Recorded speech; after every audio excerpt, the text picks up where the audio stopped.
The Angolan capital of Luanda has knocked Hong Kong off the top spot for the most expensive city for expats. It was the second time in 3 years that Luanda topped the survey, which compares the costs of 200 items, including housing, transport and clothing. Ever imagined an African city to be amongst the most expensive to live in? Chances are you might not have even heard of this place, but Luanda holds the title of the most expensive city on earth. Welcome to Angola, a very beautiful, rich and fun country located in Africa. In Angola, we have a very beautiful country, very beautiful people, delicious food, and also very smart and kind people.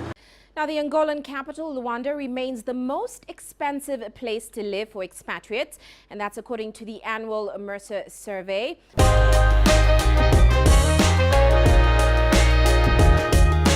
Luanda is the capital of Angola, a nation twice the size of Texas in southwestern Africa. Over the last half-decade, Luanda has consistently been ranked at the top of the world's most expensive cities for expats and tourists. In fact, Luanda is the capital of Angola. Sometimes when you hear certain things, you're surprised, and in this case, none of you must have imagined that a city from Africa would be amongst the most expensive cities in the world. Luanda has consistently been considered amongst the richest city for expats to live in. You must be thinking, what makes Luanda so expensive?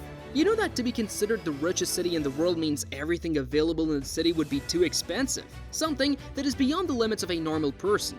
Luanda, in terms of expenses, is beyond a normal person's affordability. Luanda, the capital of Angola, is the most costly city globally, beating traditionally wealthy cities such as Singapore, Hong Kong, and Zurich. In terms of money, renting a 2-bedroom apartment in Luanda will run you an astonishing $6,800 a month on average. This, of course, is the second time in 3 years that Luanda has topped the rankings. Angola is one of the most expensive countries in the world. How is life living in Luanda as a foreigner?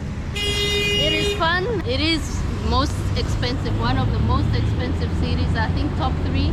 Luanda is the most expensive. For everyone or just for expats like you? For everyone. For everyone. Africans, for expats, for everyone. Now, you must be wondering how that is even possible. After all, Angola's GDP per head is just $7,700 per year. Put otherwise, the typical Angolan would only be able to afford to rent an apartment with 2 bedrooms for 1 month out of the year. When you think about the per capita income, it seems the math doesn't add up, right? It doesn't, in fact. That being said, the figures remain accurate. It only means we're making comparisons between apples and oranges, but then what is the difference here? If you notice, cities like Singapore and Hong Kong, together with Geneva, Bern, and Zurich, are ranked highest on the list, as one might expect. Ultimately, these cities are situated in some of the world's wealthiest and most expensive nations. Hong Kong ranks 3rd among the world's wealthiest countries, just after Luxembourg and Qatar, with a GDP per capita of $53,000. Switzerland is doing better even at $57,000, and Singapore is at the top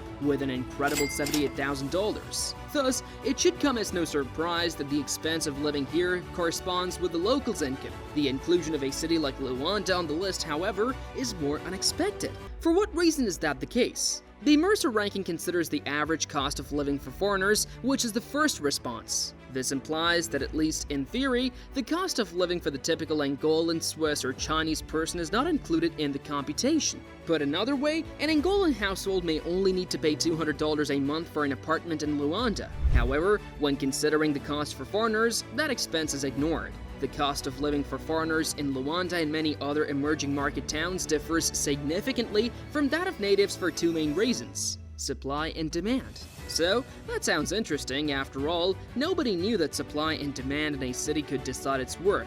Strange, isn't it? Do you have any thoughts on how supply is related to a city like Luanda? Think of the supply first.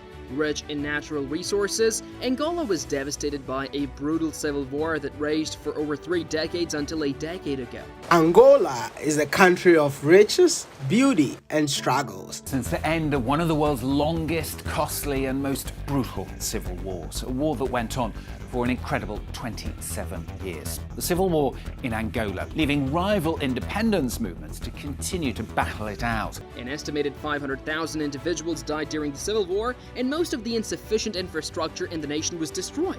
Then how did the turnover happen in these many years? It was not until 2002 that Angola and Luanda had seen some development. Thousands of Angolans gathered in the capital Luanda on Sunday to celebrate 20 years since the end of the Civil War. Angola's first supply of high-quality housing was probably at worst modest when it finally turned its attention to reconstructing its economy and society in 2002. Angola's oil riches allowed it to expand rapidly following the Civil War, with annual GDP growth reaching an astounding 23% in 2008 and exceeding 10% annually in 5 of the 6 years between 2003 and 2009. However, whereas economic growth could bounce back quite quickly, construction usually takes a bit longer. Put another way, when the supply of high-quality housing grows, housing costs may eventually decrease. Also, there is the aspect of demand for this too. In fact, during this time, many expats started moving into Angola and Luanda, and this in turn helped the supply and demand of the country and the city. In response, employers in these areas give high salaries and benefits, including luxurious homes, to make up for it. As previously said, Angola has seen an economic boom in the last 10 years, mostly due to the growth of its oil industry.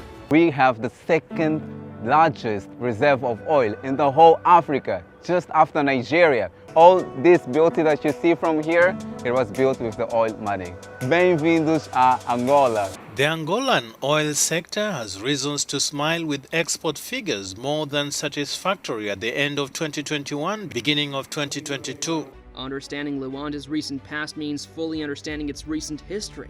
Angola saw extraordinary economic expansion in the late 20th century, driven by a boom in oil reserves. In the same vein, the historical launch of the very first oil platform in the country will take place next June. Going by the name Lifua A, the platform is under construction in the Malongo camp in Cabinda and should be launched into the... This sudden wealth caused Luanda to change rapidly, and it does have a long history behind that. As mentioned earlier, Luanda and Angola had to fight back a massive civil war to regain normalcy. The city, which had been devastated for decades by a bloody civil war, did not have enough housing to house that increasing number of wealthy citizens, especially foreign oil workers who wanted to live well in this oil-rich country.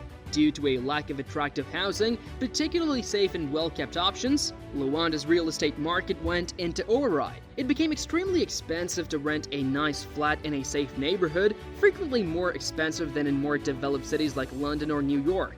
Luanda's expensive living costs extend beyond housing. Along with people, the oil boom drew in more people who were financially well off. As you may notice, Luanda's import-dependent economy and difficulties from that led to the high pricing of imported products. In Luanda, the price of an imported bottle of drink can easily double or triple what it would cost elsewhere. The same is true for basic gadgets, fresh vegetables, and fine clothing. These items are all expensive because of high import costs and insufficient local manufacture. Also, being a significant oil producer, Angola and Luanda saw enormous economic growth for a while. Imagine a nation that, in a matter of years, went from a civil war to a 23% growth rate. That is wild. Now, the capital city of Luanda has emerged as the hub of this expansion and growth. Do you rate the New Yorker, or at least have you heard about this newspaper? However, a few years ago, Luanda was the subject of a New Yorker piece. A few years ago, an article in the New Yorker revealed significant details about Angola and Luanda. It goes, strengthened by high cost of living allowances, tens of thousands of American and European employees of multinational oil companies have moved to Luanda during the last 10 years. Only Nigeria produces and exports more oil than Angola, which currently produces 1.8 million barrels per day. A failing state has become one of the fastest growing economies in the world because of the boom. So, you may be wondering what the article actually means. Put another way, although Luanda may not be the most expensive city in the world for the local population, the expense of living there is higher than in any other city due to a thriving oil industry, a shortage of large housing, and strong demand from foreigners. Luanda is changing. Restaurants serving food from all over the world are opening up. There are more and more tall buildings going up, and you can even find stores selling expensive designer clothes on the nice new streets. Imagine going through such a transition where a war-torn country suddenly goes through such rapid growth. But this quick change also revealed a crucial problem. The infrastructure of Luanda was simply unable to keep up with the rapidly increasing wealth inflow. People from outside felt it was all well and good, but in reality, Luanda had miles to go before it could be a perfect and happy city. People in Luanda don't all live the same way. Some people are very rich and can afford expensive things from other countries. Others are not rich and have to deal with different money problems. Is an average Angolan citizen still struggling in Luanda, unlike a foreigner? You must have seen a lot of videos on the struggles and difficulties faced by an average African, and this in fact is very relatable to the local people of Luanda. Just like any other African country, the citizens of Angola and Luanda are struggling to meet their daily needs. Locally made necessities are still available, and marketplaces provide a wider selection of reasonably priced products. The high cost of imported goods, however, might have a knock-on impact and raise the cost of needs even for these residents in Luanda. Foreign laborers are an important part of the local economy. Oil businesses frequently provide their employees attractive perk packages and excellent pay in an effort to recruit and retain top personnel. This influx of cash has turned Luanda into a special bubble economy, because they have more money to spend. Foreigners can afford the high rents and imported goods, which drives up everyone else's cost of living. Africa longs for a story that goes beyond poverty, war, and hopelessness, and it seems Angola is capable of doing that. The African continent is filled with unique cultures, plenty of resources, and vast potential. Angola, a country recovering from the aftermath of a bloody civil war, has recently gained international attention for its explosive growth, which is mostly due to its huge oil reserves. Do you think Angola will become the face of Africa? Many say Angola is a rising star, and then you must be wondering whether the city of Luanda is driving it. But jokes apart, Angola has been showing a lot of promises to the world, and it is slowly opening up. There is little doubt that this economic boom has resulted in improvements. Rebuilding infrastructure, enhancing healthcare, and increasing educational possibilities all received substantial funding. Formerly remote areas are now connected by modern roads, and hospitals are equipped with cutting-edge medical technology. Graduates from universities are showing interest to contribute to the growth of their country. Without question, many Angolans' lives have improved as a result of the country's recent wealth. However, there are many obstacles to becoming the face of Africa. Uneven development has resulted from the rise in oil. As Luanda revels in its newfound luxury, large portions of the Angolan countryside continue to be undeveloped. Many rural towns continue to be impacted by poverty and a lack of basic services. This shows that development efforts should focus on making sure everyone benefits, not just the capital city of Luanda, and this also shows everyone that there is a need to spread wealth around the rural areas rather than giving it to only the capital city. Angola also needs to deal with governance and transparency challenges in addition to economic ones. A lack of political engagement and concerns about corruption may destroy public confidence and limit development. For Angola to genuinely serve as an example for Africa, it must establish strong institutions and promote a strong civil society. Angola has great potential despite these obstacles. In addition to oil, the nation has a wealth of natural resources, a strategic location, and a youthful and energetic population. Angola can establish itself as an influential nation on the continent by addressing the problems of inequality, expanding its economic base, and promoting moral leadership. Nothing is permanent in this world, and this code applies to Luanda as well.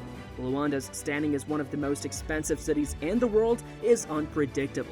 The title frequently changes depending on factors such as changes in the price of oil and changes in the value of world currencies. There are days when nobody speaks about Luanda, and then there are days when everyone is talking about the small African city's growth. Still, Luanda is always brought up here and there, which speaks much about the special combination of factors that formed its economic environment. To sum up, the tale of Luanda is one of amazing contrasts. In the city, expensive high-rise buildings are mixed with surviving examples of colonial architecture, and vibrant village markets are situated beside upscale shops. Angola's vast oil reserves provide the money for this fascinating comparison, but it has a price. Due to its high cost of living, Luanda has two different realities, one for the wealthy and one for the general public. One thing to be remembered is that if there is a large exit of Westerners from Luanda, the city's overall purchasing power will be reduced. This may affect companies that sell upscale products and services. Rents in these locations may drop. To ensure an equal distribution of its newly acquired wealth, Luanda will need to find a balance between growth, affordability, and social development as it deals with its future. The future is still unpredictable, just like Luanda's ranking among the most expensive cities in the world. Do you think in the coming years more African cities will be among the most expensive in the world? Do share your views on this in the comment section. For more interesting stories and updates, subscribe to our channel and do not forget to press the bell icon for notifications. Goodbye.